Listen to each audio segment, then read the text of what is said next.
යාළුවනේ කොහොමද ඉතින් ඔයාලට ඊස්ටර්න් සිංහල වෙත් නිරෝෂා YouTube channel එකට ඔයාලව ආදරයෙන් පිළිගන්නවා. අපි උයරලුත් ඔක්ක ස්වරාකුරු අද අපි 9 වෙනි ස්වරාකුරයි 10 වෙනි ස්වරාකුරයි ලියන්න තමයි යන්නේ. අයියන්නා අයි ඔයාලා බලන්න වෙද්දි මොකද මේ කොටු හතරක් ගහලා තියෙන්නේ කියලා.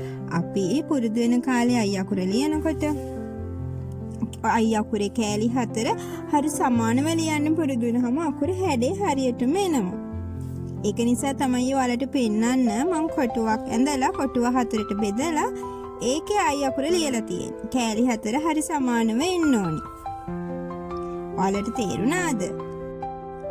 අයි අකුරෙන් එන වචන අයියා, මහත්මයා, අයින්දු, පහ, අයිම්පෙදු, 50.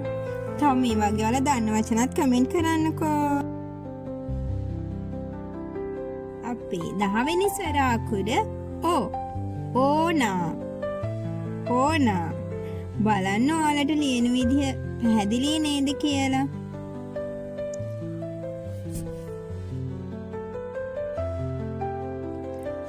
අකුරෙන් එන වචන ඔට්ටගම්, ඔටුවා, ඔන්රු, එක, ඔන්බෙදු, නවය. තව ඔයාලා දන්න වචනත් කමෙන්ට් කරන්නකෝ. අද ලියපු අකුර දෙක හැමෝටම පැහැදිලි කියලා මම හිතනවා. අපි ඊළඟ වීඩියෝ එකෙන් හම්බ වෙමු.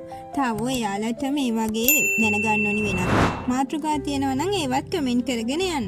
අදම අපේ channel එකට එකතු වෙච්ච කෙනෙක් නම් අපිව subscribe කරගෙන යන්න. மீண்டும் சந்திப்போம். நன்றி.